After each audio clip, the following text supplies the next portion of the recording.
नमस्कार बच्चों, क्या हाल चाल। सब ठीक ठाक। आप सबका स्वागत है मेरे YouTube चैनल एमजी क्लासेस में। आशा करता हूँ सब ठीक ठाक होंगे, स्वस्थ होंगे। आज हम पढ़ेंगे हरियाणा जीके की पीछे की जो वीडियो थी, पीछे की जो क्लास थी, जहाँ से हमने हरियाणा जीके को छोड़ा था वहीं से हम आज की क्लास जो है उसकी शुरुआत करेंगे। तो आइए शुरू करते हैं आज की हरियाणा जीके की क्लास। तो हमने जो है 1710 ईस्वी में, मैंने पिछली क्लास में भी बताया कि 1710 ईस्वी में बंदा बहादुर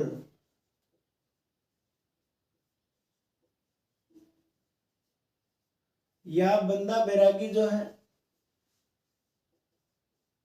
एक ही व्यक्ति है, दोनों बंदा बहादुर या बंदा बैरागी ने 1710 में क्या किया, हरियाणा पर आक्रमण कर दिया। हरियाणा पर आक्रमण कर दिया और 1710 ईस्वी में हरियाणा के ऊपर आक्रमण करने के बाद में इसने हरियाणा के ऊपर अपना अधिकार कर लिया। ये जो बंदा बहादुर या बंदा बैरागी है, पेपर में इसका मूल नाम पूछा जाता है। मूल नाम लिखा आए या बचपन का नाम लिखा आए, दोनों क्या है, एक ही बात है। मूल नाम था इसका लक्ष्मण देव। लक्ष्मण देव इसका क्या है, मूल या बचपन का नाम है। तो ये बंदा बहादुर या बंदा बैरागी की जो उपाधि है, ये उपाधि इसको दी थी गुरु गोविंद सिंह ने।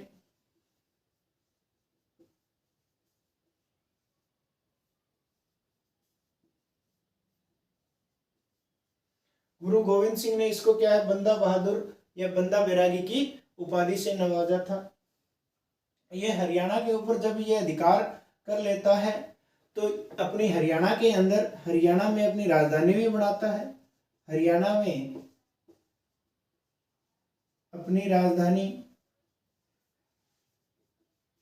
लोहागढ़, यमुनानगर को बनाया। कहीं कहीं सोनीपत भी लिखा होता है कि यमुनानगर, लोहागढ़ सोनीपत को इसने अपनी राजधानी बनाया। मगर अगर पेपर में आए तो आप यमुनानगर को टिक करके आइएगा। इसने हरियाणा में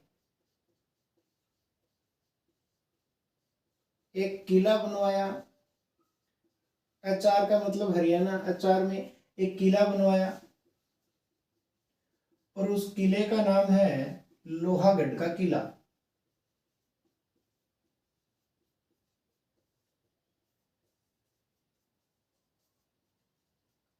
लोहागढ़ का किला। और ये जो लोहागढ़ का किला है, ये लगभग 7,000 एकड़ में फैला हुआ है और इसको बनाने के लिए 60 से 70 वर्ष लगे थे। इसको पूरा कंप्लीट करने के लिए 60 से 70 वर्ष लगे थे। और ये जो है हरियाणा और हिमाचल प्रदेश की सीमा पर स्थित है। सीमा पर स्थित है। ऐसे भी पूछा जाता है कि लोहागढ़ का किला कहाँ स्थित है, तो ये स्थित है यमुनानगर में। यमुनानगर में लोहागढ़ का किला स्थित है। जो लेकिन किसने बनवाया था, बंदा बहादुर या बंदा बैरागी ने बनवाया था। अगर ये नाम ना आए तो ये ऑप्शन में पक्का मिलेगा, लक्ष्मण देव ने बनवाया था। अब आगे चलते हैं।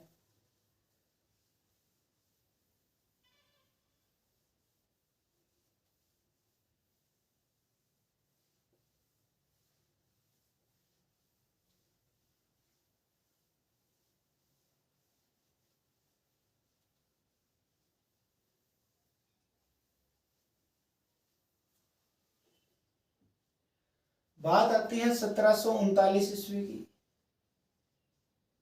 1739 ईस्वी में करनाल का युद्ध हुआ था।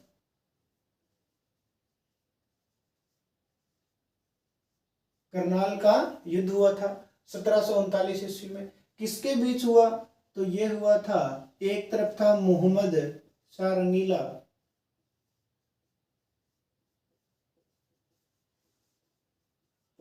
दूसरी तरफ था नादिर शाह। नादिर शाह। मोहम्मद शाह रंगीला जो है बहुत ही रंगीन मिजाज का व्यक्ति था। इसको केवल और केवल दरबार में नर्तकी से मतलब था कि नृत्य देखता रहता था उनका सारा दिन, और अपनी रानियों से फुर्सत नहीं थी। बड़ा ही प्रेम करने वाला व्यक्ति था कि कोई भी स्त्री इसके दरबार में थी तो अगर कोई सुंदर स्त्री इसके दरबार में है तो इसको उससे प्यार हो जाता था। बहुत ही रंगीन मिजाज का व्यक्ति था, इसीलिए नाम पड़ा रंगीला। और इसी रंगीन मिजाज के लिए ये जाना जाता है क्योंकि इसको कोई भी मतलब नहीं था कि कोई भी बाहर से आकर आक्रमण कर रहा है या अपने शासन के अंदर जहां मैं शासन कर रहा हूं उस राज्य के अंदर क्या क्या हो रहा है, इसको कोई मतलब नहीं था। इसे केवल और केवल भोग विलास, सीधी सीधी बात करें तो मजे में जिंदगी जीने का आदी था कि अपने को कुछ लेना देना नहीं है, जो हो होने दो, जैसा चल रहा है चलने दो, अपने को अपनी जिंदगी बड़े ठाठ से बड़े मजे में जीनी है। तभी नादिर शाह ने जब इसके ऊपर आक्रमण किया, ये बहुत करीब आ गया था, तब तो इस भाई साहब को खबर मिली थी कि कोई व्यक्ति है जो तेरे ऊपर आक्रमण कर रहा है। तो नादिर शाह जो है वो ईरान का शासक था, ईरानी शासक था। इस युद्ध के अंदर नादिर शाह की क्या हुई, जीत हुई, और मोहम्मद शाह रंगीला की क्या हुई, हार हुई। अब नादिर शाह की जीत हुई तो नादिर शाह जो है, नादिर शाह मोहम्मद शाह रंगीला से नादिर शाह ने मयूर सिंहासन लूटा। मयूर सिंहासन जो है पूरा का पूरा सोने का बना हुआ था। मयूर सिंहासन लूटा। मयूर सिंहासन व कोहिनूर हीरा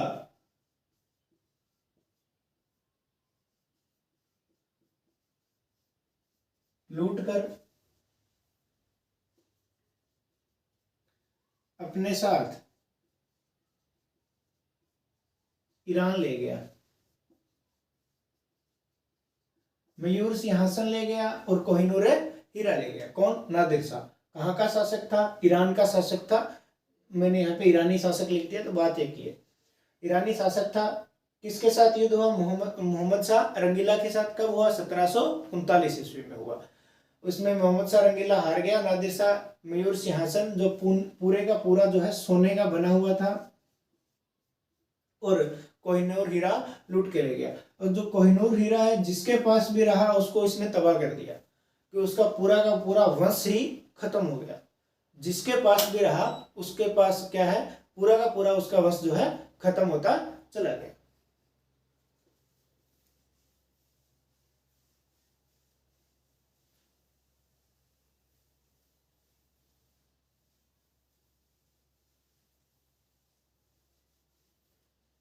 अब बात करते हैं 1754 ईस्वी की। 1754 ईस्वी में क्या हुआ कि 1754 ईस्वी में मराठों का दिल्ली आगमन हो गया। मराठों का दिल्ली आगमन, कि मराठे क्या है, दिल्ली आ पहुंचे। मराठों का दिल्ली आगमन हो गया 1754 ईस्वी में। अब 1756 से लेकर 1758 ईस्वी तक, 58 ईस्वी में 1756 से लगे थे 1758 तक मराठों का हरियाणा पर संपूर्ण अधिकार हो गया।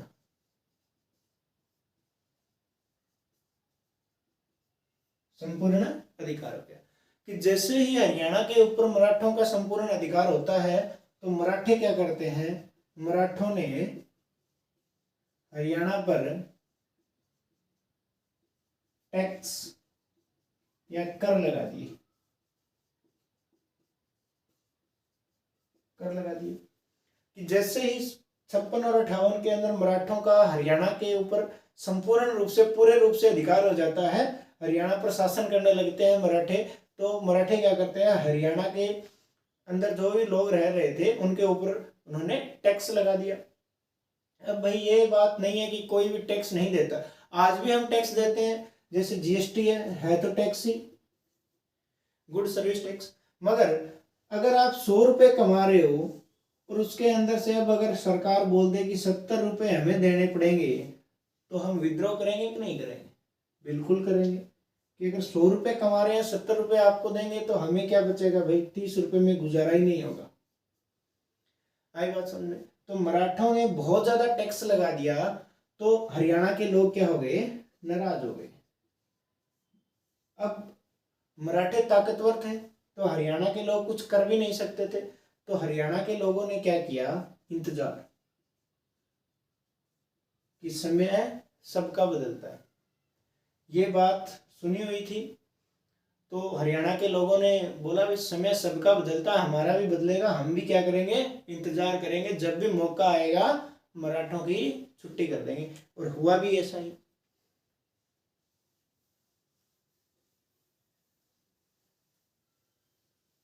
अब बात आती है 14 जनवरी 1761 ईस्वी की। 1761 के अंदर क्या हुआ था? पानीपत का तृतीय युद्ध हुआ।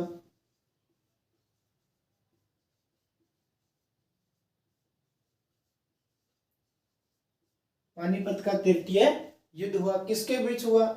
तो एक तरफ था अहमद शाह अब्दाली और दूसरी तरफ थे मराठे। मराठों और अहमद शाह अब्दाली के बीच में पानीपत का तृतीय युद्ध होता है। कब? 14 जनवरी 1761 को। अहमद शाह अब्दाली और मराठों के बीच युद्ध होता है। तो मराठों का जो नेतृत्व करता है उसका नाम होता है सदाशिव राव भाऊ। सदाशिव राव भाऊ। और इस युद्ध में अहमद शाह अब्दाली की क्या होती है? जीत होती है। मराठे क्या है? हार जाते हैं। इस युद्ध में मराठों की क्या होती है? हार होती है। उसका भी एक कारण है कि मराठों की हार क्यों हुई। मैंने थोड़ी देर पहले बताया कि हरियाणा के लोग क्या कर रहे थे? इंतजार। कि समय सबका बदलता है। तो मराठों का भी समय बदलने वाला था और हरियाणा के लोगों का भी समय बदलने वाला था। कि हरियाणा के लोगों को टैक्स से मुक्ति मिलने वाली थी थोड़े समय के लिए, मगर मराठों का शासन जाने वाला था। तो इस युद्ध में, पानीपत के तृतीय युद्ध में हरियाणा ने मराठों का साथ नहीं दिया।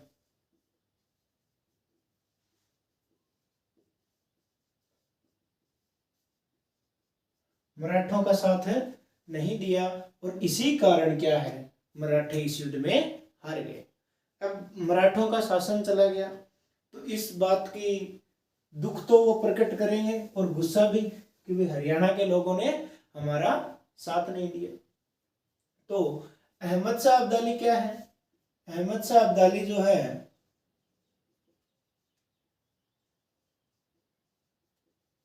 एक तुर्क आक्रमणकारी था।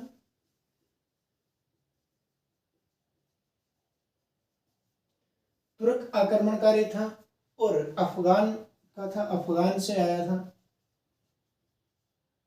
तो इसकी क्या विचारधारा थी कि मैं भारत में लंबे समय तक नहीं रहूंगा, मेरे को भारत में लंबे समय तक रहकर शासन नहीं करना। तो इसने क्या किया? यहां से एक व्यक्ति को खोजा जिसका नाम था जैन खां। इसने जैन खां को भारत का शासन सौंप दिया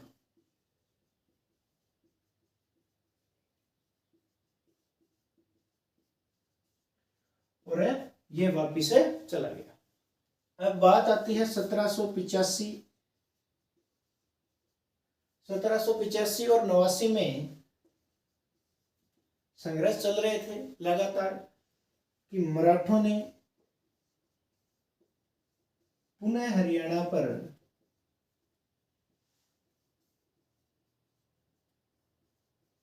अधिकार कर लिया। पुनः हरियाणा के ऊपर मराठों ने क्या कर लिया? अधिकार कर लिया। जैसे ही मराठों का पुनः अधिकार हुआ, हरियाणा वाले क्या सोचने लगे? ये मारे गए, इन्होंने तो दोबारा अधिकार कर लिया, हमने पिछले युद्ध के अंदर मराठों का साथ नहीं दिया, तो अब ये क्या करेंगे? हमारी खैर नहीं है। या तो हमको मारेंगे या टैक्स लगाएंगे, कहीं ना कहीं तो हमें शिकार बनाएंगे, ये हमें बिल्कुल दबाएंगे, हमारा शोषण करेंगे।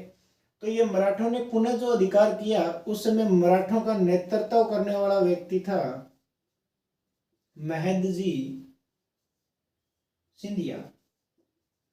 महदजी सिंधिया के नेतृत्व में 1785 से 89 में मराठों ने हरियाणा के ऊपर पुनः अधिकार कर लिया।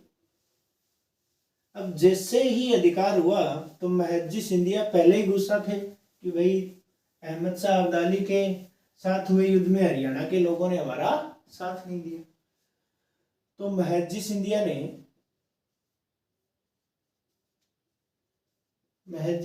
ने हरियाणा पर जबरदस्ती टैक्स या आप कर भी बोल सकते हो, कर लगा दिया। कि पहले तो क्या था कि पहले वाले समय में पानीपत के युद्ध से पहले अगर 100 रुपए में से 70 ले रहे थे ना, तो अब महदजी सिंधिया ने कर दिया 100 रुपए में से 90 दो, वरना चलो यहाँ से, हमारे शासन के अधीन रहना पड़ेगा और 100 में से 90 देने पड़ेंगे भाई। जबरदस्ती बहुत ज्यादा कर थोप दिया। तो हरियाणा के लोग फिर वही कि भाई चलो कोई नहीं, समय फिर बदलेगा, उसी इंतजार में फिर रहने लगे। तो बात आई 1803 ईस्वी की। 1803 ईस्वी में अंग्रेजों ने मराठों पर आक्रमण कर दिया। अंग्रेजों ने मराठों पर आक्रमण किया तो हरियाणा वाले लोग फिर खुश हुए कि भाई इस कर से दोबारा मुक्ति मिलेगी, इस कर को त्याग देंगे अब हम। तो अंग्रेजों ने मराठों के ऊपर आक्रमण किया तो हरियाणा ने अंग्रेजों का साथ दिया।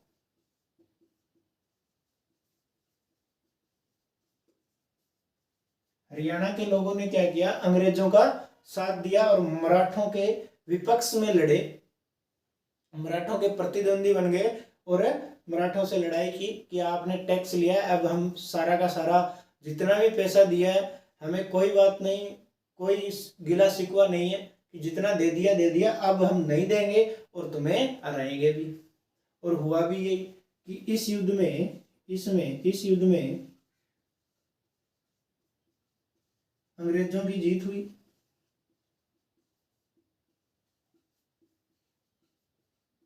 अंग्रेजों की जीत हुई। अब जैसे जीत होती है तो अंग्रेज बहुत ज्यादा तेज थे और हरियाणा के लोग क्या है, साख मन के थे, तो इन्होंने तो साथ दे दिया, मगर अंग्रेजों ने क्या किया, मराठों के साथ संधि कर ली, समझौता कर लिया कि भाई अब हम लड़ेंगे नहीं, कुछ क्षेत्र तुम रख लो, कुछ क्षेत्र हम रख लेंगे, भारत को आधा आधा कर लेते हैं और आधे क्षेत्र पे तुम शासन करो और आधे पे हम करते हैं। तो 1803 ईस्वी की ही एक संधि होती है जिसको बोला गया सरजी अंजन गांव की संधि।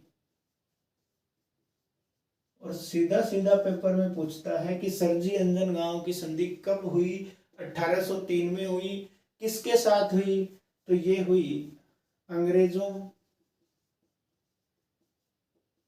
प्लस मराठों के बीच में। और मराठों का जो नेतृत्व किया इसमें, उस व्यक्ति का नाम है दौलत राव सिंधिया।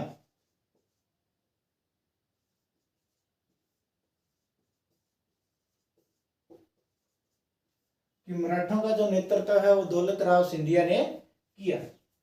और इस संधि के अंदर क्या हुआ, भारत को दो हिस्सों में बांट दिया।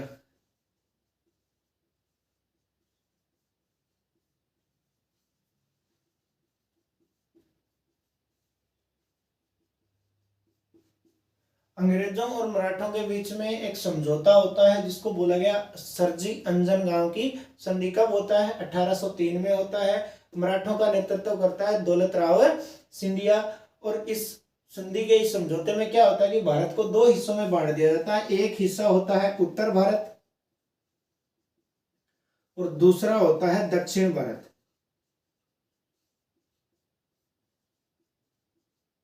अब उत्तर भारत जो है, अंग्रेजों ने कहा कि उत्तर भारत पे हम शासन कर लेते हैं, तो ये उत्तर भारत का जो क्षेत्र है वो अंग्रेजों का क्षेत्र हो गया, या इस उत्तर भारत पे अंग्रेजों का शासन भी लिख सकते हैं। दक्षिण भारत जो है, मराठों ने बोला कि हमें मंजूर है, हम दक्षिण भारत में शासन कर लेंगे, तो ये क्या है? मराठों का क्षेत्र हो गया। तो उत्तर भारत मिल गया अंग्रेजों को और दक्षिण भारत मिल गया मराठों को। किसके माध्यम से? सरजी अंजनगांव की संधि या समझौते के माध्यम से, जो 1803 में हुआ। बहुत इंपॉर्टेंट है, कम से कम 15 बार पेपर में पूछा जा चुका है ये क्वेश्चन। अब क्या होता है कि हरियाणा वाले सोच रहे थे कि हमें कर से मुक्ति मिलेगी, बहुत दिन टैक्स भर लिया, मगर उत्तर भारत अंग्रेजों के पास आता है, तो अंग्रेज क्या करते हैं? अंग्रेजों ने हरियाणा का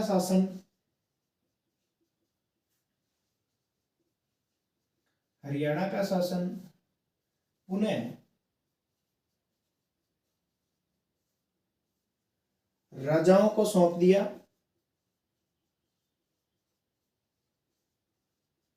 वह उन पर